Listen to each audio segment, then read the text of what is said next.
자, 기다리셨죠? 자, 이어서 가도록 할게요. 자,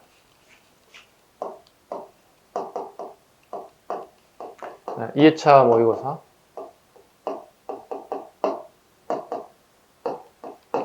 자, 문제 1번 가겠습니다. 자, 다음은 이승만 정부에서 설치한 특별위원회 활동 결과이다. 이와 관련 설명을 옳은 것을 고르세요. 자, 사료 갑니다. 총 취급 사건 건수 682건, 영장 발부 408, 체포 305, 미체포 173, 자수 61, 그 다음에 생략, 재판 종결 38명, 징역 12명, 사형 1명, 무기 징역 1명, 나머지 징역 26개월 미만 혹은 집행유예, 공민권 정지 18명, 무죄 6명, 형 면제 2명. 우리가 재헌국회라는 걸 만들어지죠. 재헌국회에서 우리나라에 처음 헌법이 만들어진 거죠. 그래서 헌법 1조에 대한민국 민주공화국이다 뭐 이런 얘기 쓰죠. 재헌국회에서 마찬가지로 우리 일제강점기에 나쁜 짓 하는 애들 되게 많고 친일했던 애들 많거든요. 그래서 반민특위가 이어집니다. 반민특위가.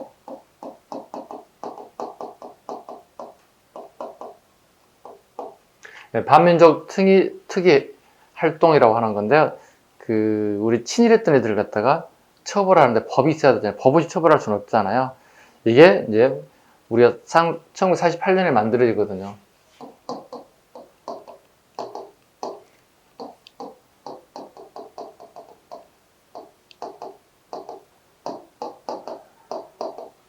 꼭 기억하시기 바랍니다. 이승만 정권 시 정책 나오면 가장 시험에 잘 나오는 게 반농입니다.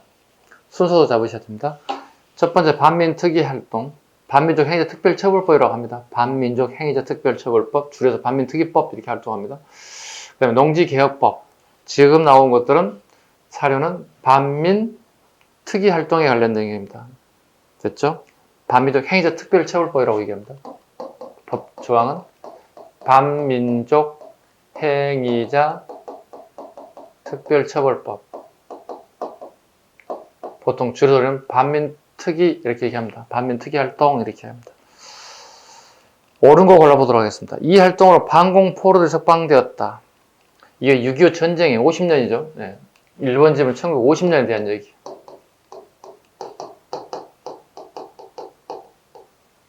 6.25 전쟁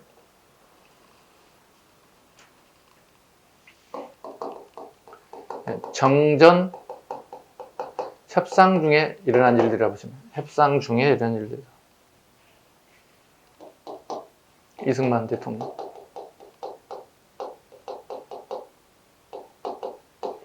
두 번째, 국민적 염원이 일제 잔재 청산을 위한 노력을 하였다. 예, 답은 2번이 되겠습니다.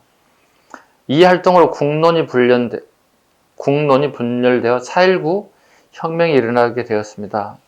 이건 1960년 3.15 부정선거. 이것도 마찬가지 이승만 정권 얘기.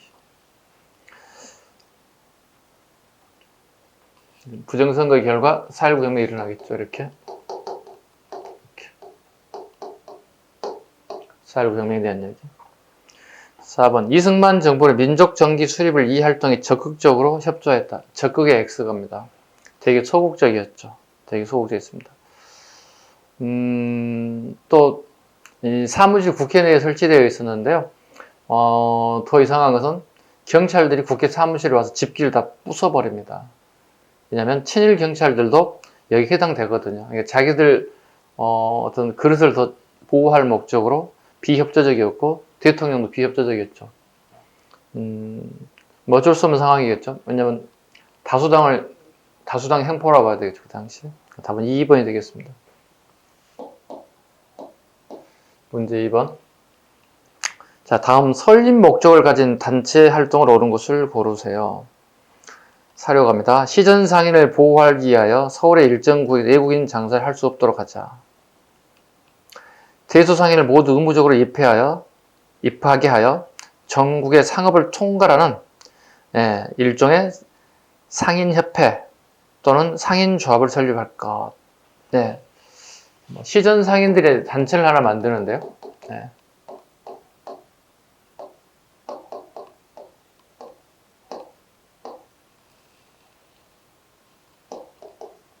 한국중앙총상회를 만들죠.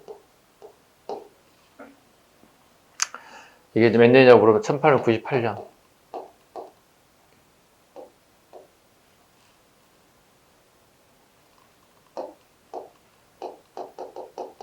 한국총상회.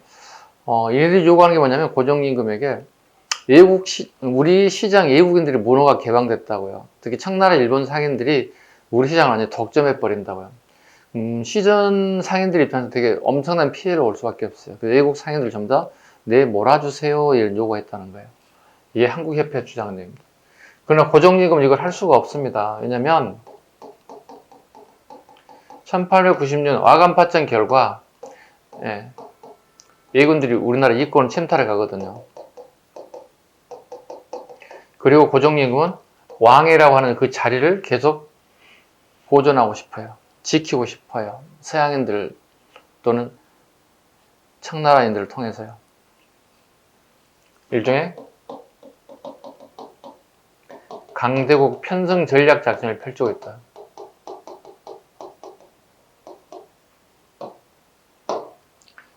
아무리 좋은 요구를 했지만 고정임금이 들어줄 수 없는 상황입니다. 됐죠? 이 단체 활동을 옳은 거 골라보겠습니다. 만민공동회를 탄압하였다. 만민공동회를 탄압하였다. 1번 지명이죠. 이건 한국협회죠. 한국협회가 만민공동회를 탄압했습니다. 이 사람들은 보부상 단체입니다.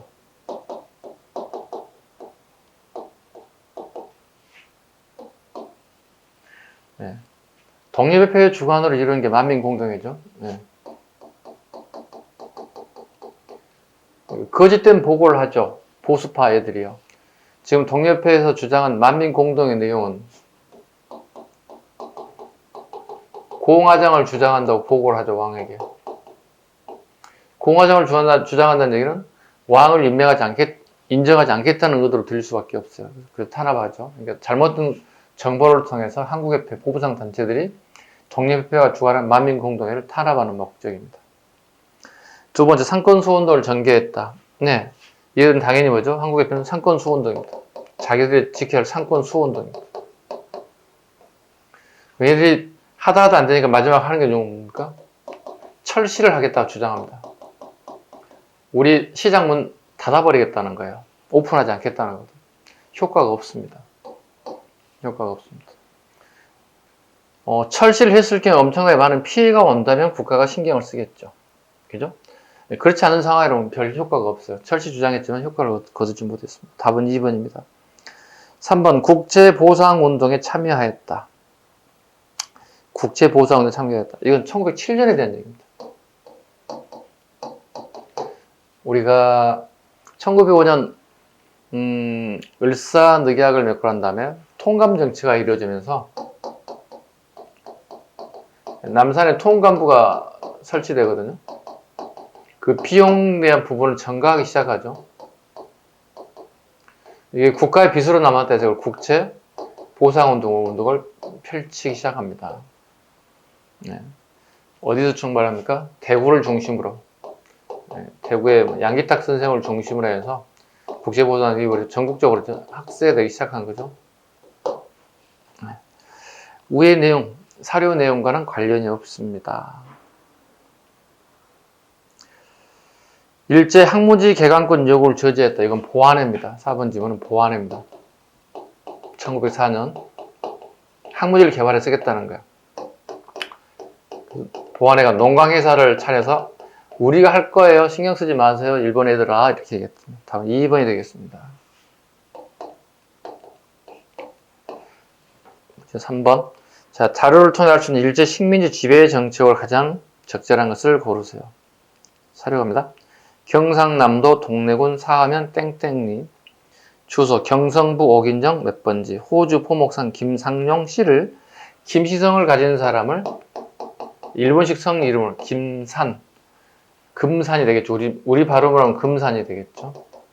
이런 식의 이름이 나타나기 시작했더라. 자, 보세요.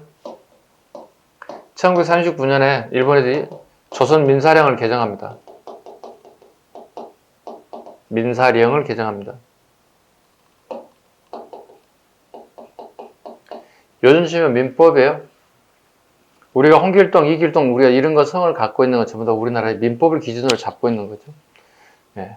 민사령을 개정합니다. 그 1940년에 40년입니다. 창시 개명을 하게 됩니다. 이때부터 법이 개정돼서 창시 개명이 되겠죠.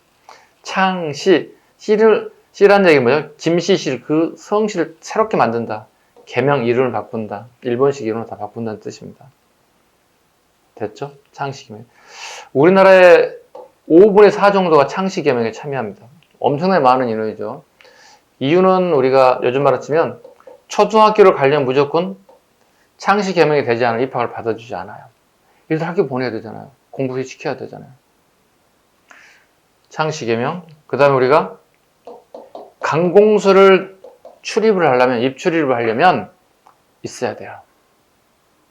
그 다음에 공부를 진짜 잘 유학을 보내고 싶어, 일본 유학에. 이게 마찬가지. 가장 유학 갈 때 자기의 입장을 가장 많이 필요했던 인물이 윤동주 시인이죠. 윤동주 시인이 이제 연희전문학교를 마치고 일본을 유학 가죠. 유학 가는데 창시 개명을 한다고요. 되게 슬픈 일이잖아요. 지식인이 자기 나라의 이름을, 자기 이름을 버리고 일본식 이름을 바꾸잖아요. 자기의 모습을 시로 남겼죠. 그 유명한 자아상이죠. 자아상입니다. 자아상에서 자기 모습을, 비춰지는 모습을 기록하고 있습니다. 그래서 혹시 윤동주의 자아상이 나온다면 시대를 물어볼 건 무조건 그건 1940년 이후의 선택지를 고르시면 돼요.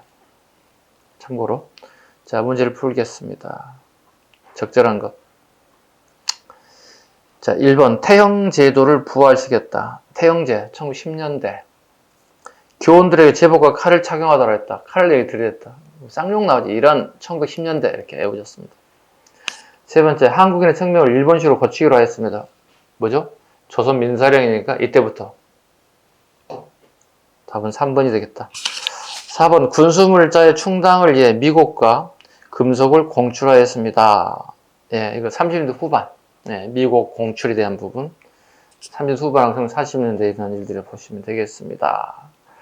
이 4번 질문은 우의 내용과 전혀 관련이 없는 내용이라 보시면 되겠습니다. 시대가 비슷하다고 해서 답은 되는 건 아닙니다. 문은 4번 갑니다. 자, 다음 협정의 이행 결과로 옳지 않는 것은 미국 정부는 미국 잉여 농산물을 한국 정부가 승인한 구입자에게 현지 통화로 매도한다. 한국 정부는 잉여 농산물을 판매 대금을 한국은행에 이체한다. 이 판매 대금은 미국 정부, 한국 정부가 공동으로 사용한다. 이런 자금을 대충 자금이라고 불러요.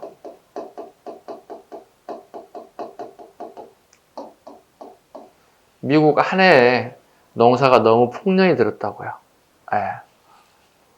대략 1950년 4년 정도 예측을 하는데 너무 풍년이 들었어요. 풍년 들면 돈 많이 벌겠네요. 백성들이. 그렇진 않아요. 무슨 일 먼저 보일까요? 가격이 폭락해요. 농민들 다 망한다고요. 적절한 수요 공급의 원칙이 지켜지지 않으면 어느 누군가는 되게 피해를 많이 보죠. 그래서 우리가 수요 공급을 되게 중요하게 여기죠. 그리고 난 다음에 정부는 백성들을, 미국 시민들을 달래할 필요가 있겠죠. 이중 고가제를 실시합니다. 농산물 가격을 국가에서 일정 부분 수매해 주는 거예요. 국가에 수매해 주는 거예요. 왜냐면 농민 다 망한다고요. 이중 고가제도 국가가 어느 정도 수매를 준다. 전체 분량은 아니고요. 일정 부분을 수매해 준다. 그리고 개별 판매를 또 하게끔 합니다. 개별 판매하기도 합니다. 그리고 창고에다, 저온 창고에다가 이렇게 보관합니다. 이렇게. 근데 문제는 원가를 초월한 비용이 나타난다는 거예요. 이건 되게 자본주의가 비경제적이죠. 그래서 그 다음 해에 이걸 전부 다 태평양 바다에 물고기 밥으로 주려고 국회에서 통과가 됐어요. 태평양 바다 건너 더 불쌍한 사람도 있었대요. 이런 나라가 있었대요. 1955년에 법을 개정하죠. 법을 개정합니다.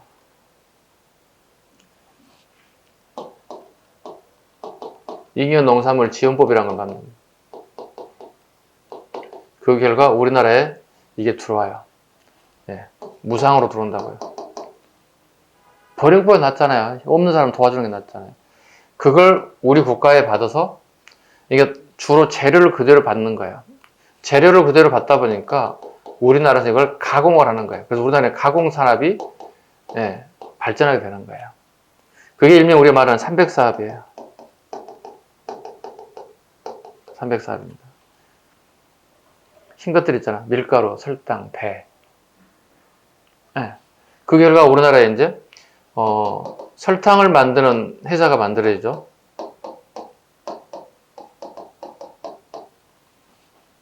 뭐 제일제당과 오늘날 CJ죠. 뭐 이런 것도. 그 영향을 받아서 나중에 이제 라면도 만들어지죠. 뭐 삼양라면 같은 경우 좀 시기가 좀 지나긴 합니다. 63년에 삼양라면 같은 것들이 이제 만들기 시작하죠. 이렇듯이 우리나라의 300사업이 히트를 치게 됩니다. 그래서 히트를 치고 돈을 벌게 되잖아요. 그 돈을 대충 자금이라고 그랬잖아요. 대충 자금 일부는 미국에 건너갑니다. 일부는 우리 정부에 건네야 됩니다. 그 대충 자금을 우리는 미국으로부터 무기를 구매합니다. 그 일정 부분은 정시 자금으로 사용되기도 합니다. 이게 대충 자금이랍니다. 대충 자금 꼭 기억하셔야 됩니다. 300사업, 이익의 농산물 처리법에 의해서 대신에 우리나라에 뭐죠? 농민들이 쫄딱 망하는 거예요. 얻어먹는 게 길들이게 되면 그 산업은 발전할 수가 없는 거예요. 언제 주지 나에게? 언제 줄까? 뭐 이렇게 우리 이런 산업이 발전될 수가 없습니다. 이런 상황에서 보겠습니다. 옳지 않는 것. 300사업 중심으로 소비지 산업이 발전합니다. 밀가루, 면직물, 설탕을 얘기합니다. 밀가루, 면직물, 설탕. 요 제일모직. 삼성이라고 하는 회사가 만드는 가장 결정적인 역할을 하는 게 제일모직이죠. 면직물이 발달하잖아요. 지금도 제일모직에서 어떻게 비싼 옷들이 많이 나오잖아요. 즉 이걸로 인해서 재벌로 성장하는 계기가 됐다는 겁니다. 우리나라 재벌들이 글쎄 떳떳한지는 잘 모르겠습니다. 두 번째, 농산물의 수입을 자유화하는 조치가 이루어졌다. 이건 1990년대 김영삼 정부 때 우루과이 라운드. 우리나라가 자동차가 남미에 수출되죠. 현대차니 기아차니. 대신에 우리나라는 바나나라든가 파인애플들이 우리나라에 수입됩니다. 아주 저렴한 가격으로. 그 결과 우리는 어떻게 파인애플, 바나나를 저렴한 가격으로 먹을 수 있습니다. 예전엔 되게 비싼 과일이라가지고 일반인들이 먹기 어려운 과일이었죠. 우루과이 라운드. 그때는 엄청나게 많은 농민들이 반대에 부딪혔죠. 시대를 지나고 봤더니 어떻게 김영삼 정부 되게 비판을 많이 받았지만 지금 생각하면 그리 비판받을 정책은 아닌 것 같죠. 우리가 수출 주도형 산업을 성장시키다 보니 기업들이 성장하다 보니까 다른 나라가 제3, 4의 나라들과 미국, 독일, 유럽 나라들 경쟁하기 위해서는 관세를 내지 않아야만이 자동차 가격을 다운시킬 수 있고 상대 차량보다 경쟁력이 우선하단 말이에요. 그래서 우루과이 라운드는 되게 중요한 의미를 가지고 있습니다. 그때 당시 평가와 지금의 평가는 사뭇 달라졌을 거라고 보시면 됩니다. 그래서 김영삼 대통령 그 정책은 초기엔 되게 비판을 많이 받았죠. 왜냐하면 약속을 잘 지키지 않았다. 농민을 무시했다. 지금 지나고 보면 어떡해요? 국제 경쟁력에 있어서는 좀 더 나은 정책을 펼쳤던 것 같아요. 지금 지나고 보면. 그래서 항상 역사라고 하는 게 당시에 행했던 정책과 10년, 20년, 30년, 50년, 100년 뒤의 정책을 구분해 보면 물론 시대상에 따라 평가는 달라지긴 하지만 사뭇 다른 면이 나타난다는 겁니다. 세 번째, 한국인의 생명을 잘못 읽었습니다. 세 번째, 전후 약화된 식량 문제를 해결하는 도움이 되었습니다. 전혀 도움되지 않습니다. 얻어먹는 게 길들여집니다. 판매 대금의 일부는 잠깐만요. 전후 약화된 식량 도움이 되죠. 말을 잘못했어요. 전후 약화된 식량문 해결하는 약간 도움이 됩니다. 전후 문제니까. 4번 판매 대금의 일부는 한국 정부 예산으로 사용됐습니다. 이 자금을 뭐라고 한다고요? 대충 자금. 대충 자금 하나 적어놓으시기 바랍니다. 됐죠? 하나 더 추가해 볼게요. 이처럼 우리가 미국의 잉여 농산물과 관련된 미국과 협정이 맺어지면서 나타난 우리나라의 법이 하나 만들어진대요. 추가해서요. 추가. 이걸 계기로 우리나라 한국은행법이 만들어져요. 우리나라 통화를 총 관장을 해서 한국은행법이 만들어지고 그 다음에 은행법이 또, 일반 은행에 대한 은행법도 예, 제정되는 계기가 되었다. 예, 되게 이건 나오면 심화 문제가 될 것 같습니다. 심화 문제가 될 것 같습니다. 됐죠? 예, 금융기관의 어떤 질서를 바로 잡는 것들이 된다. 자, 문제 5번. 자, 다음 사건이 일어난 이유의 사실을 보기서 고르세요. 자, 1번 군경은 만세운동이라는 경기도 화성군 제암리 3.1운동 이후에 일본인들이 우리에게 만행을 저지르죠. 이게 4월 15일입니다. 예, 한 달 남짓한, 한 달 보름도 안 되는 시기에 예, 일본 애들이 제암리에 교인들을 전부 다 모아가지고 예, 불을 지르고요. 뛰쳐나온 사람들에게 총으로 쏴서 사람을 죽이는 만행을 저질렀습니다. 그러니까 일본인들 만행이야 우리 두 번 말해서 뭐 하겠습니까만 어마어마한 일을 저질렀습니다. 이유의 사실로 옳은 것을 골라보세요. 1919년 4월 15일 이후권 우리가 선택지 답으로 떨어질 수 있겠죠. 자, 기억번 3원부의 민족교육훈련 신흥학교가 건립되었습니다. 신흥학교 1911년입니다. 신흥학교 1911년. 이 정도는 우리가 알아두셔야 되겠죠. 네. 신흥학교 1911년. 그 다음에 연해주, 그 다음에 한성, 그 다음에 상하이 임시정부가 상하이에서 출발했습니다. 네, 3.1운동 이후에 우리나라가 임시정부가 만들어지죠. 왜냐하면 3.1운동이 실패했죠. 실패한 이후 지도자가 부족하다. 정부가 없다는 것. 그 다음에 비폭력이었다는 것. 이 실패 원인 중에 3.1운동 실패 원인이 이거든. 실패 원인. 그 결과 정부를 만들기 시작한다고. 정부를 3개나 만든다고. 연해주, 상하이, 한성. 니은 지문 맞습니다. 디귿번 총독부의 통치 정책이 친일화 육성을 위한 기만적 방식으로 전환되었습니다. 네. 3.1운동이 실패하자 1920년대 일본 애들은 우리나라의 문화 통치 형태로 바뀝니다. 전환됩니다. 즉 식민지 사람들을 통해서 간접 통치하는 방식이죠. 즉 다르게 표현하면 친일파죠. 친일파를 양성, 얘네들에 의해서 간접 통치를 하겠다는 뜻입니다. 그래서 1920년대, 30년대 엄청난 많은 친일파들, 조선인 중에 친일파들이 등장한다는 겁니다. 니은, 디귿 정답이 되겠습니다. 니을번 일본의 강압적인 통치로 인해 국내 독립운동은 주로 비밀 결사 형태로 전개되었습니다. 니을 지문이 보통 얘기하는 우리 신민회입니다. 신민회입니다. 이게 1907년부터 1907년부터 1911년까지 있었던 신민회 되겠습니다. 답은 니은, 지긋. 5번의 답은 3번이 되겠습니다. 문제 6번 풀게요. 6번.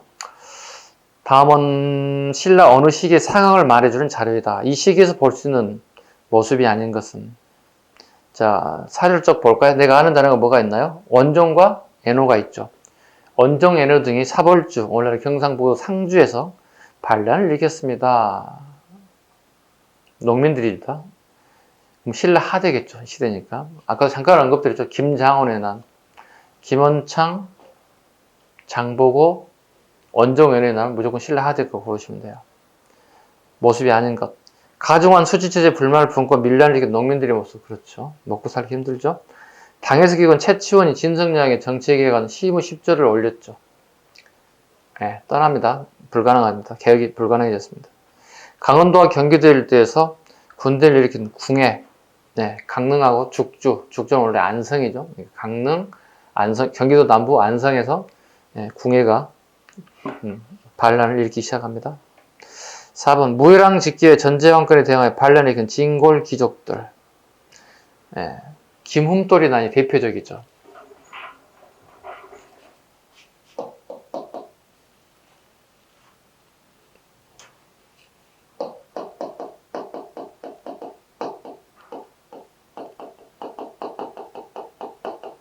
신문왕이죠.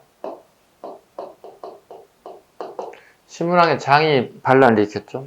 같은 진골이기 때문에 나도 왕이 될 수 있다고 생각하는 것 같았어요. 답은 4번이 되겠습니다. 문제 7번. 자, 다음은 국가 발전 단계를 나타낸 것이다. 가에서 나로 성장하는 과정에 등장한 역사적 사실로 적당하지 않은 것은. 자, 군장국가, 그 다음에 가연맹국가, 그 다음에 고대국가 이렇게 되어 있습니다. 가에서 연맹에서 고대국가로 발전하는 성장 과정을 역사상 적당하지 않는 것 한번 보겠습니다. 1번 신라에서 마립간이라는 왕어를 사용하게 됐습니다. 뇌물마립간에 대한 얘기. 고구려에서 고시에 대한 왕위 독점 세습이 이루어졌습니다. 태조에 대한 얘기. 백제는 북방 유민 집단의 지배층을 형성하는 권력을 형성했습니다. 이건 백제 건국 과정이기 때문에 가에서 나로 옮겨갈 수 없습니다. 출발점 뭐죠? 연맹국가로 출발했기 때문에 그렇습니다. 그래서 백제는 오부족 연맹체란 말을 쓰죠. 답은 3번이 틀린 점이 되겠습니다. 4번 백제는 관리의 복색을 자색, 붉은색, 푸른색으로 구분하고 16관등을 두었습니다. 자비청이라고 그러죠. 고유양식입니다. 고유양식이 법령이 만들어졌다는 얘기잖아요. 답은 맞는 거죠. 그래서 7번의 답은 3번이 되겠습니다. 이것도 되게 쉬운 문제니까 문제 풀 수 있어요. 문제 8번. 한반도에서 구석기 시대에 대한 설명을 가장 적절한 것은 1번 연천군 전공에서 나온 주목도끼는 구석기 후기의 유물로 구석기 전기로 바꿔야 되겠습니다. 주목도끼는 구석기 전기일 겁니다. 모비우스 학설을 반박하는 증거 자료가 됐습니다. 그렇죠? 왜냐면 우리가 이 모비우스 이론도 봐야 되겠죠? 모비우스 이론에 의하면 인종을 크게 세 가지로 이렇게 구분하고 있다는 겁니다. 유럽, 그 다음에 아프리카, 그 다음에 아시아. 근데 우리가 서아시아와 동아시아를 구분하죠. 얘들은 주먹도끼를 쓴다는 거예요. 얘들은 찌개를 쓰는 거고. 얘들은 우등한 민족이라는 거예요. 그리고 여기는 열등한 민족이라는 거예요. 우리는 지금 현재 여기에 포함되어 있잖아요. 어때? 기분이 조금 나빠졌죠? 이렇게 되죠? 지네들은 우등한 민족이고, 우리는 열등한 민족이란 말이에요. 주먹도끼 하나 때문에? 근데 우리나라는 절대 주먹도끼 중국, 일본이 발견되면 안 되는 건데, 경기도 연천 전공리에서 이게 발견된 거예요. 이것도 발견된 거예요. 두 개 다 같이 발견된 거예요. 미군 병사에 의해서. 결과적으로 이 모비우스 이론 결과적으로 파기됐다. 되게 중요한 의미를 가지고 있습니다. 두 번째 질문. 구석기 중기에 쐐기 같은 것을 대고 때려 형태가 같은 여러 개의 돌날 격지를 만드는 데 가했다. 구석기 중기가 아니라 후기로 바꿔줘야 되겠습니다. 네. 되게 디테일하죠? 이런 문제 같은 경우는 경찰 또는 소방 같은 시험 문제 자주 출제되는 유형의 문제를 보시면 돼요. 3번 청원 소로리 출제에서 세계 최고의 벽시가 청동기로 봐야 되겠죠. 4번 청원 두루봉 동굴에서 호모 사피엔스 뼈 화석이 발견됐습니다. 네, 답은 4번이 되겠습니다.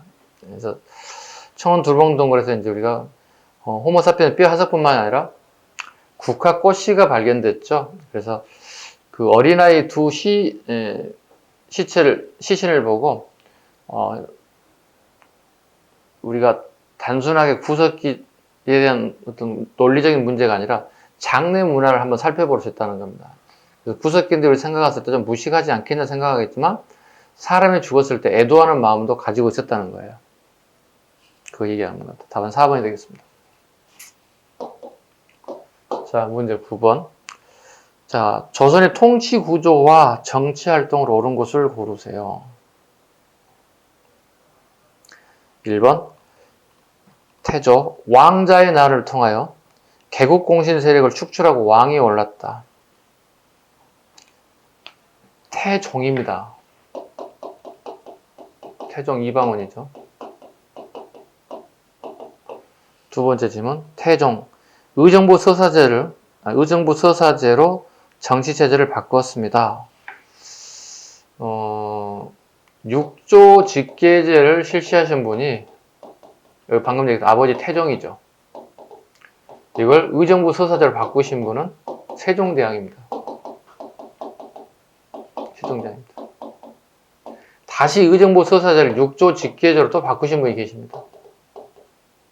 이게 그의 아들 세조입니다. 수양대군입니다. 6조 직계제를 실시하신 분들은 태종하고 세조. 유일합니다. 조선시대. 나머지는 전부 다 6조 직계제를 실시하지 않고 의정부 서사제를 하죠. 이해 가셨죠? 3번 세종. 경국대전을 완성하시면 우리 알다시피 성종입니다. 네, 세조 때 시작해서 성종 때 완성한 게 경국대전이죠. 틀렸습니다. 성종, 홍문관, 아까 잠깐 언급했었죠.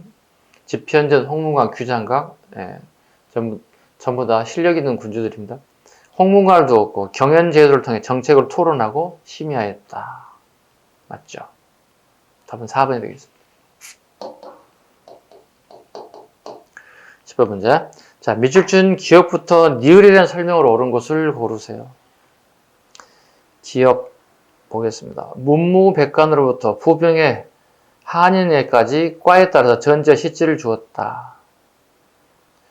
자, 죽은 다음에는 모두 나라에 다시 바쳐야 했다.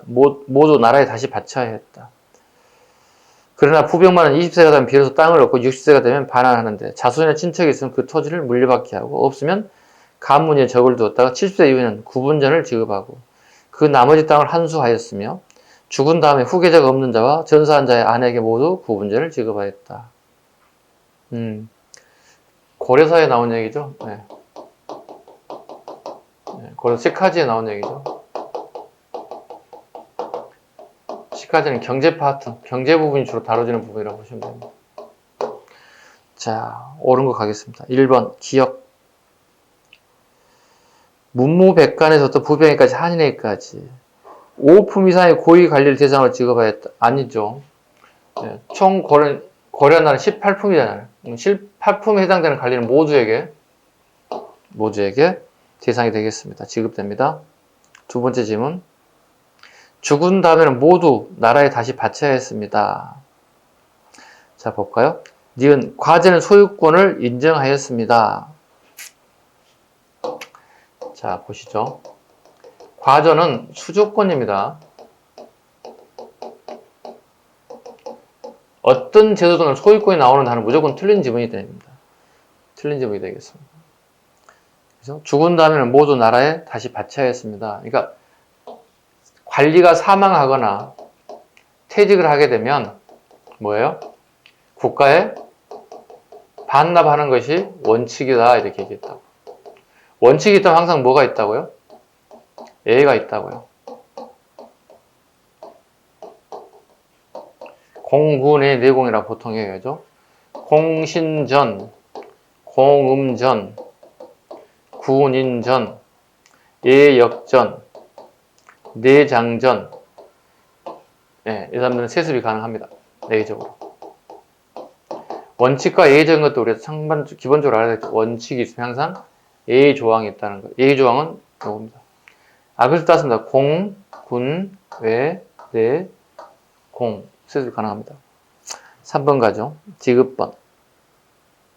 자손이나 친척이 있으면 그 토지를 물려받게 하고, 자, 군역이 세습되면서 그 토지도 세습되었습니다. 네, 구인제한 예의적으로 가능하다는 얘기. 답은 3번이 되겠죠. 니을번, 구분전이라고 되어 있죠. 상속과 증여가 가능하다 그랬습니다. 상속과 증여가 가능한 것은 민전을 얘기합니다. 아니, 아버지가 자식에게 물려주는 거잖아요. 상속하는 거잖아요. 아버지가 자식에게. 아버지가 나 아닌 제3자에게 증여한다는 거죠. 이걸 증여라고 하죠.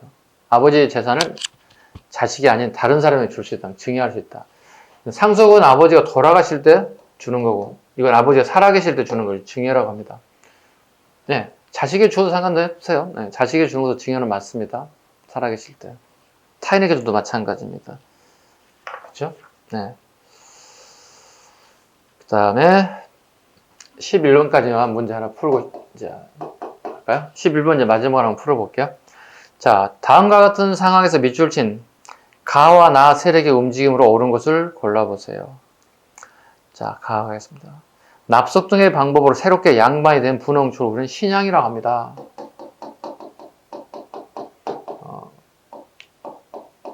임진왜란 이후에 우리나라의 납속책과 공명처벌을 통해서 새로운 세력으로 등장한 세력들을 이걸 신양이라고 합니다.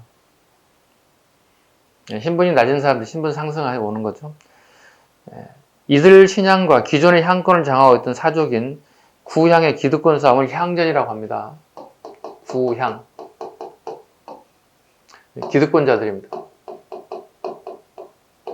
기득권자들이 밀려나죠. 그래서 마을 단위까지 밀려나게 됩니다. 그들은 동족 마을을 형성합니다. 동족, 동성마을. 동성마을을 형성하게 됩니다. 우리 마을은 전부 다 김씨만 살아요. 우리 마을은 전부 다 이씨만 살아요. 우리 마을은 전부 다 박씨만 살아요. 이 사람들은 임진왜란 이후에 밀려나서 마을 단위까지 낙향했던 세력이라고 보시면 돼요. 여기는 주현 단위도 아닙니다. 주현 단위도 아니고 말 그대로 마을 단위에서만 털을 잡고 이세를 강화시키려고 한 세력들 먹히지 않죠. 새로운 신양들에게 먹혔다고 보시면 돼요. 이 두 개가 싸웠다. 그 향자잖아. 네.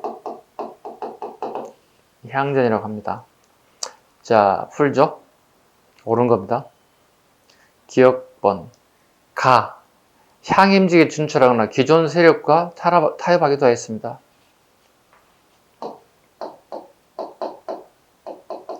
요향소에서 일하는 걸 우리 향임직이라고 불러요.